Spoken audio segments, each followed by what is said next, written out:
He's the one that can create all from nothing to something. So let us pray and let us thank him for each day. La ilaha illallah. تو یہ بات یقینی ہے، یہ بلکہ پتھر پر لکیر ہے کہ انسان جو استخارہ کرے اس کو کبھی بھی نقصان نہیں ہوگا۔ بظاہر بے شک لگے کہ اس کو کچھ نقصان ہو گیا ہے، یا اس کو لگے کہ اس نے جو چاہا تھا وہ نہیں ہوا، پر یقیناً اس میں اس کو کچھ نہ کوئی فائدہ اس کا پہنچ کر رہے گا۔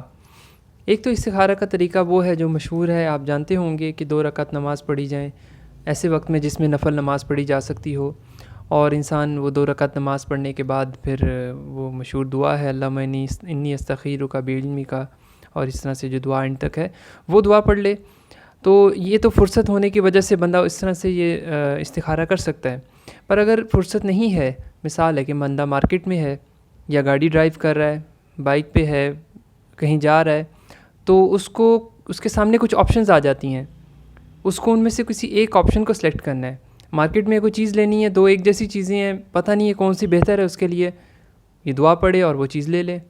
رستے میں جا رہا ہے، اس کو معلوم نہیں ہے کون سا رستہ اس کے لیے زیادہ بہتر ہے، زیادہ سیف ہے، ٹریفک کم ہوگی اور اس میں اس کا وقت بھی ضائع نہیں ہوگا، کوئی پریشانی بھی نہیں آئے گی، تو وہ یہ دعا پڑھے اور جس میں اس کا دل گواہی دے رہا ہے اس رستے پہ چل پڑے۔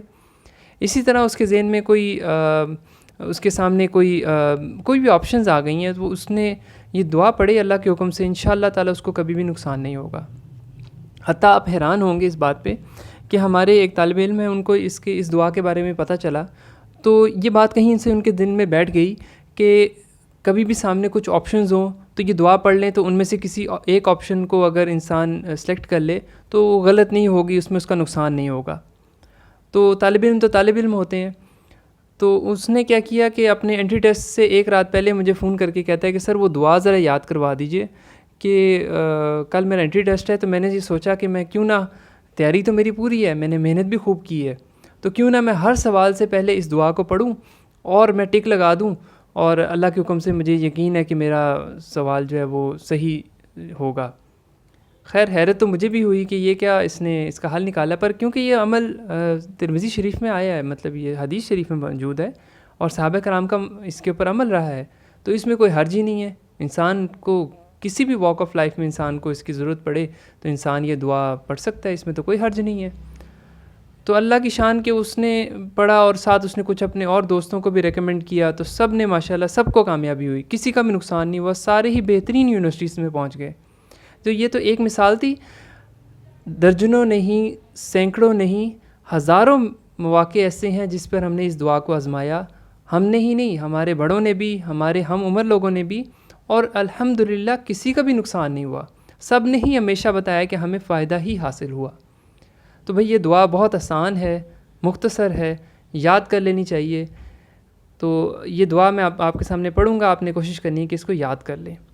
اللہم اغفر لی واختر لی، اللہم اغفر لی واختر لی، اے اللہ میرے لیے پسند فرما لیجئے اور میرے لیے چن لیجئے جو میرے لیے بہتر ہے۔ تو یہ دعا انشاءاللہ تعالیٰ، ایک تو اس سے اللہ تعالیٰ کا استحضار حاصل ہوگا کہ انسان ہر وقت ہر عمل کو کرنے سے پہلے اللہ تعالیٰ سے رجوع کر رہا ہے، یہ تو دل کی کیفیات کو اور خوبصورت بنا دیتی ہے چیز۔ دوسرا، اس سے انشاءاللہ کبھی بھی نقصان نہیں ہوگا۔ تو ہمیں چاہیے کہ یہ سنتیں اپنی زندگی میں لے کر آئیں اور انشاءاللہ اپنی زندگی کو بہترین سے بہترین بنائیں۔